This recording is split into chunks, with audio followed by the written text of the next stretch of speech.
It is another beautiful day in Bangkok, and today I thought it would be fun to go through what our total monthly expense as an early retiree couple living in Bangkok, Thailand. So I've seen a lot of cost of living videos showing how affordable the city can be to how expensive it can get. And for us, our cost of living ranges somewhere in between. Sometimes we would spend less on things, and other times we would spend more on certain things, which we'll be showing you throughout a day in Bangkok.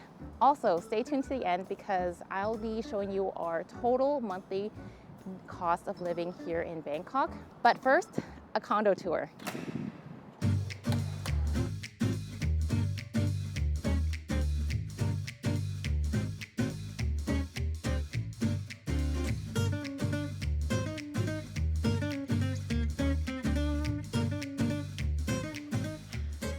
Okay, so after the apartment tour, I just wanted to let you guys know before I give you the amount, we didn't have a clear idea of where we'll be at 3 to 6 months from now.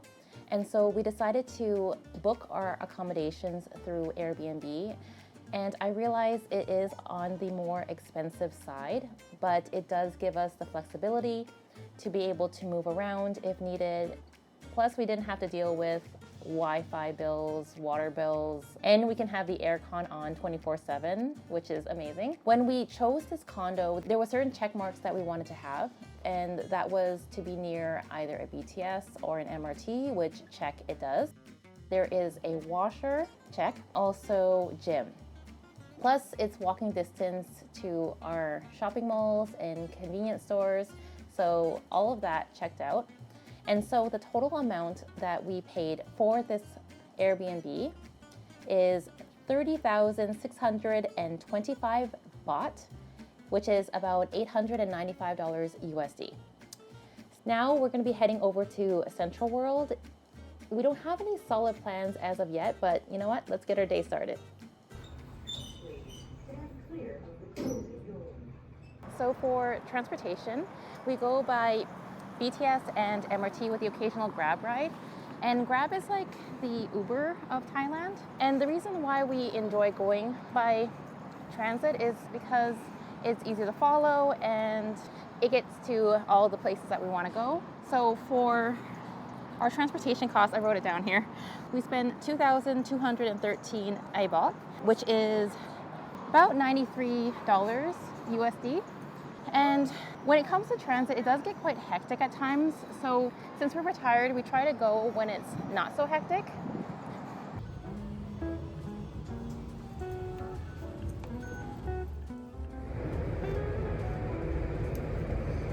Train doors open on the right.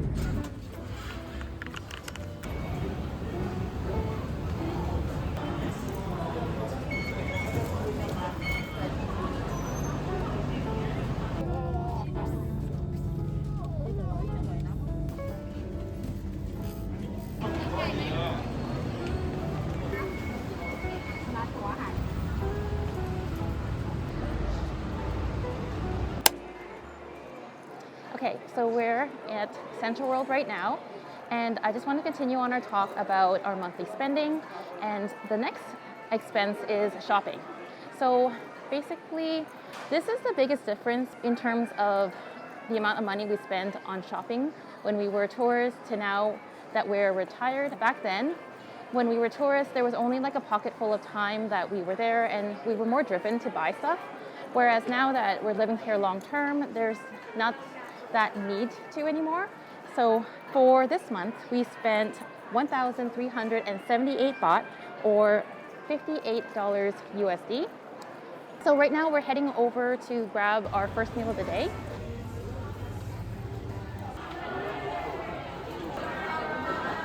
So we originally wanted to go to this new sushi conveyor belt restaurant called Katsu Midori. They just opened up recently, and when we came, it was packed. I mean, there was a ton of people there. So decided not to wait because I'm hangry. It's a bad habit of mine to not eat until I'm really hungry, and I cannot wait that long. So we're gonna figure out where we want to eat and get back to you when we figure that out.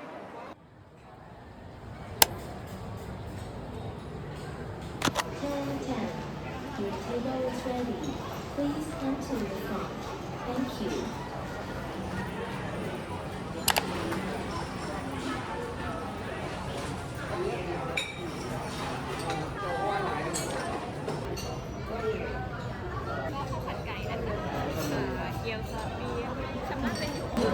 Okay, so we're currently at Tai Fung, and I'm really excited because this is actually the first time in this like whole Bangkok trip that we're here.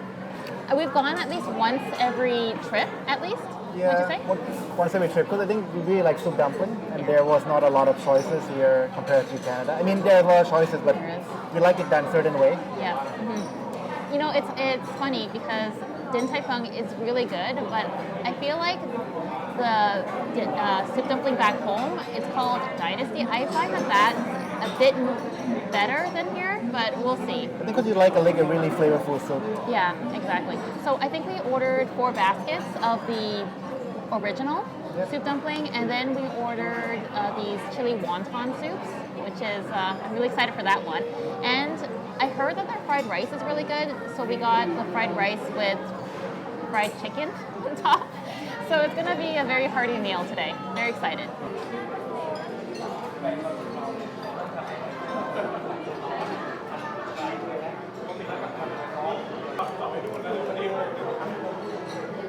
Tony just had his first bite, and he says it's better than Dynasty.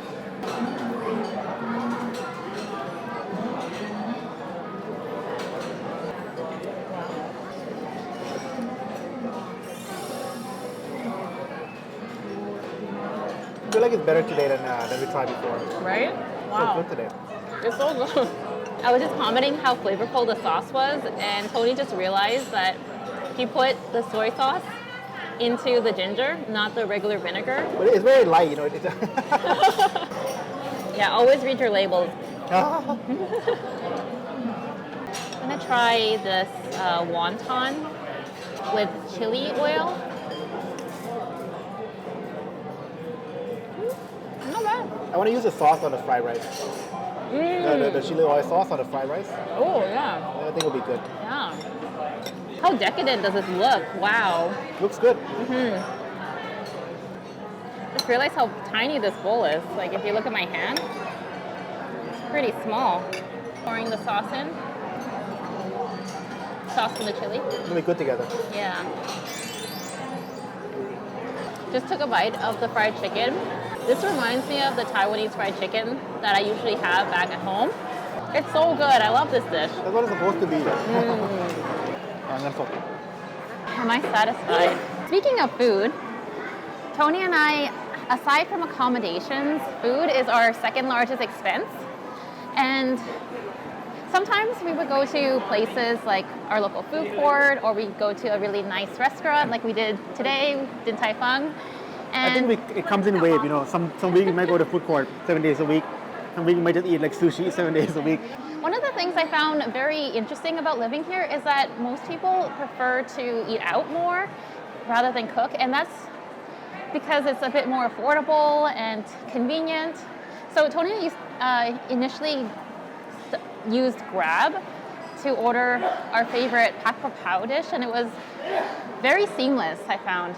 Like, I can see why people use it quite often, especially when they don't have time.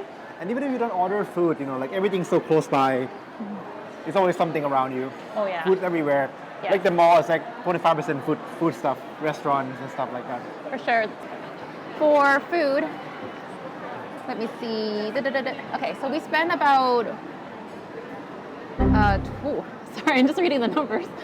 25,610 baht, and that comes down to around $750 USD. I wouldn't call this like a low end or high end. I think it's probably somewhere in between. Absolutely. And we don't, like I said, we don't limit ourselves to what we eat. It just goes by our feelings, and sometimes we spend more on food and sometimes we spend less, and it just kind of balances out in the end.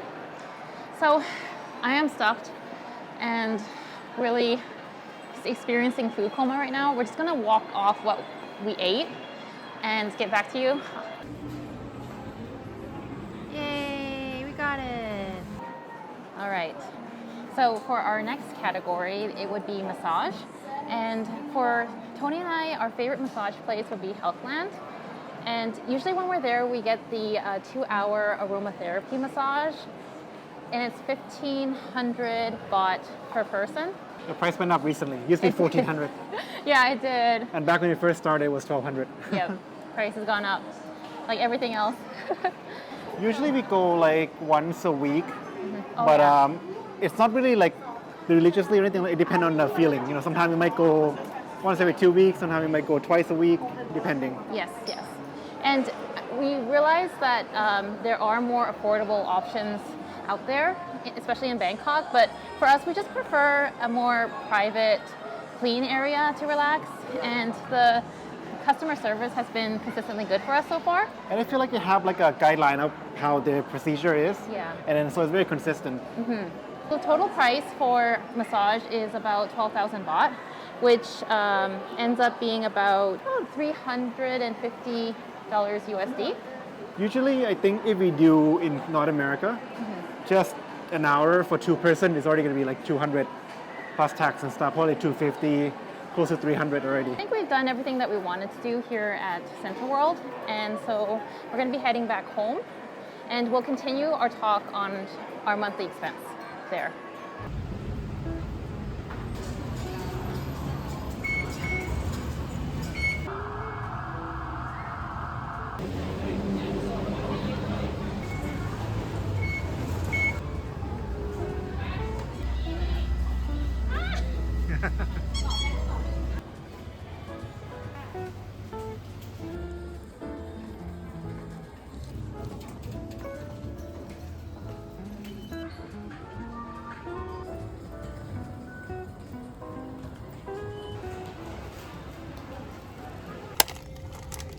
Actually, there's nothing interesting about that. But look at this. What? What is that, pineapple Kit Kat? Yeah, pineapple tart flavored Kit Kat. Oh, interesting. That is very interesting. Okay, so we're back at Central Rama 9 and we're just left Tops. It's one of our go-to grocery shopping stores. So funny thing about grocery shopping, for us now that we're retired, it's sort of like a form of entertainment. We go there every few times a week, and usually we go there just to browse. There's a lot of interesting products there that tempt us, and it tempts us even more because most of them go on sale, and so we end up buying it. The total cost for grocery shopping for us is 4,200 baht, which equates to about $123 USD. Now we're going to be heading over to Krispy Kreme to grab some donuts.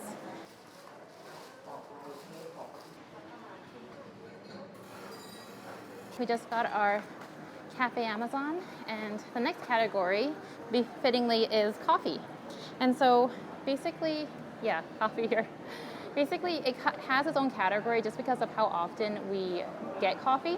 And back home, we would have a coffee every day, and that habit has moved on to our life here in Bangkok. So our favorite place to go for coffee is obviously Cafe Amazon. If you've seen our previous vlogs, that's our go-to. The quality of the coffee is really good. It's more affordable than, say, Starbucks or Tim Hortons. And funny enough, back home, Tim Hortons was actually the coffee that we would go to often, every day. But here, it's just much fancier. And so, without further ado, the breakdown for our coffee budget is 4,057 Thai baht. And that would equate to about $170 USD. Tony has no room for any more stuff.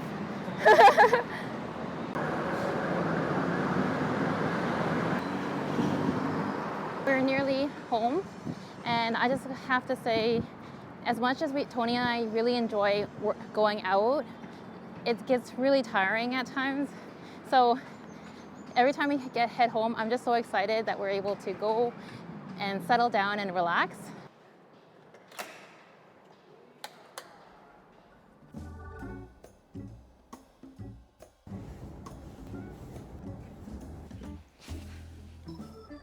All right, it is the very next day, and I wanted to go over our total monthly expense for us as an early retiree couple living in Bangkok. Two things to note though that's not included in our budget is visa and healthcare. So basically Tony's a Thai citizen, so he's able to stay here, whereas myself, I'm actually on a visa, specifically an extended visa where I'm able to stay here for 90 days. And then after the 90 days is done, we'll probably leave and then come back to reset it. Second, with healthcare and insurance, we don't have a solid plan as of yet, but we do have an emergency fund in case something happens. For our month in Bangkok, it is 80,063 Thai baht, which is $2,342 USD. Just looking at this number, it just amazes me how our total monthly expense would cover a 2-bedroom apartment over in Vancouver. That's just astounding to me. And we're not being frugal with our spending either. Living here definitely does give us a better quality of life than back home. And even though we're retired, there's still a drive in us to continue trying to increase our finances so that we have more options to do the things that we love here. And so I just like to leave it at that. If you have any questions, please comment down below and I'll try to answer as much as I can. And if you like this video, please like. And if you haven't subscribed yet, please subscribe. Would really love it if you could support our channel. And have a great day. Bye.